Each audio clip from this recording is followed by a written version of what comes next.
Recording is on. Entonces, la flexión verbal se refiere a la terminación o desinencia. Desinencia es la palabra correcta, ¿verdad? Para esa terminación de los verbos.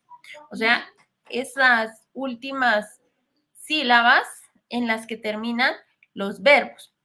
Y esto nos va a determinar, ¿verdad?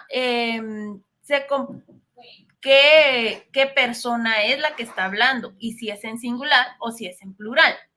Entonces, la terminación o desinencia de los verbos se compone de morfemas flexivos, o sea, puede cambiar. Eso es flexivo, que es cambia o se adapta dependiendo lo que uno necesita. Determinan la concordancia, ¿verdad? Porque si hablamos de ellos, no vamos a usar el verbo para la segunda persona en singular, ¿verdad? O sea, no vamos a decir ellos comiste, no.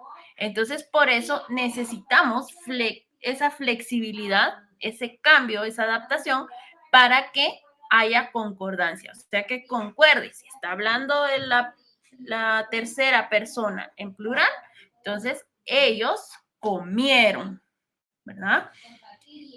También esta concordancia de número y persona con el sujeto, ¿sí? O sea, con el sujeto de la persona de quien se habla en la oración y transmiten nociones de modo y tiempo de la acción. O sea que esa desinencia, esa terminación nos va a decir tanto qué persona, qué número,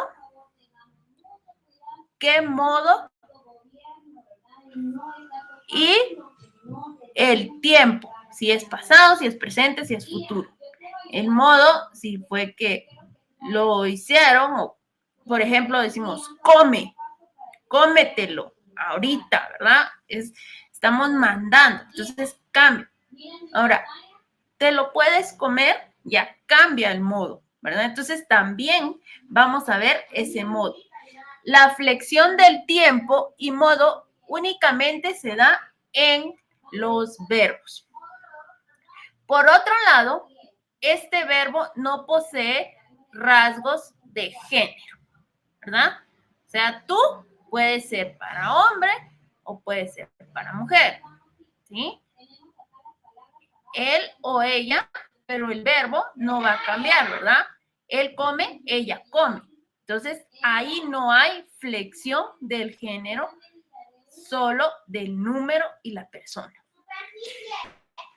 La raíz aporta el significado. La raíz es con lo que inicia la palabra o lo que no va a cambiar, ¿verdad? Luego vamos a ir viendo ya de los verbos regulares e irregulares, pero esta raíz no cambia. Lo que cambia es la desinencia, o sea, la terminación, ¿sí? Pero la palabra correcta a esa terminación es desinencia.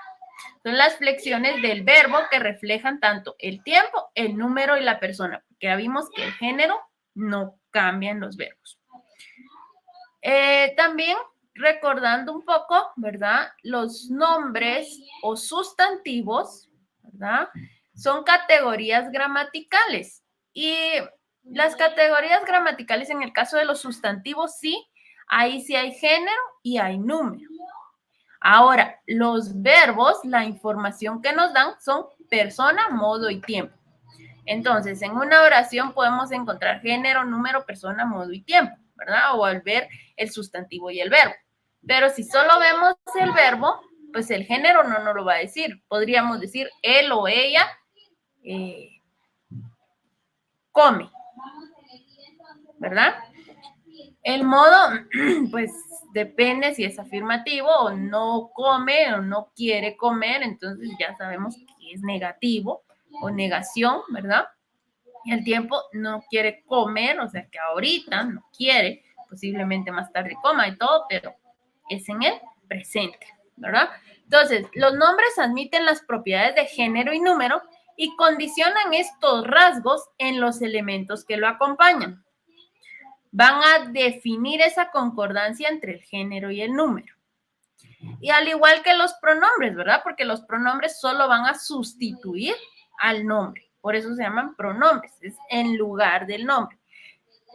poseen esta propiedad de género y número, ¿verdad? Puede ser ella, puede ser él, puede ser tú, pero como les digo, puede ser tú en femenino o masculino, ¿verdad? Determinan las marcas de concordancia en otras clases de palabras. Además, los rasgos de las personas. Y cuando hablamos ya de flexión verbal, es esta flexión del verbo se reflejan rasgos de tiempo, que ya habíamos hablado, presente, pasado y futuro, modo, si es indicativo, si es exclamativo, si es interrogativo, si es declarativo, si es imperativo o de negación, ¿verdad? La persona, dijimos primera, segunda, tercera persona, tanto en singular como en plural. Y este número, singular y plural. Y la concordancia, como les decía, los determinantes, los cuantificadores, los adjetivos, que son otras categorías gramaticales, ¿verdad? Los que nos van a decir, deben tener el mismo género y número del sustantivo o el nombre al cual modifica, ¿verdad? No vamos a decir los casas, ¿sí? Está bien el número porque lo hicimos en plural, pero teníamos que tomar en cuenta que era el sustantivo en femenino, entonces también tenía que ir ese determinante o ese artículo en femenino, ¿verdad? Las casas. Entonces, por otro lado, la flexión de la desinencia de los verbos, dijimos que desinencia era la terminación, debe concordar en el número y persona con el sujeto, porque no podemos, si estamos hablando de tú, ¿verdad? No vamos a colocar tú comieron, ¿verdad? Porque no concuerda esa persona con el número. La concordancia no es opcional, eso es algo importante, no es opcional, sino que debe observarse sin excepción. Ahí siempre tiene que haber concordancia entre la persona y el número con el sujeto. Entonces, a eso se refiere la flexión verbal.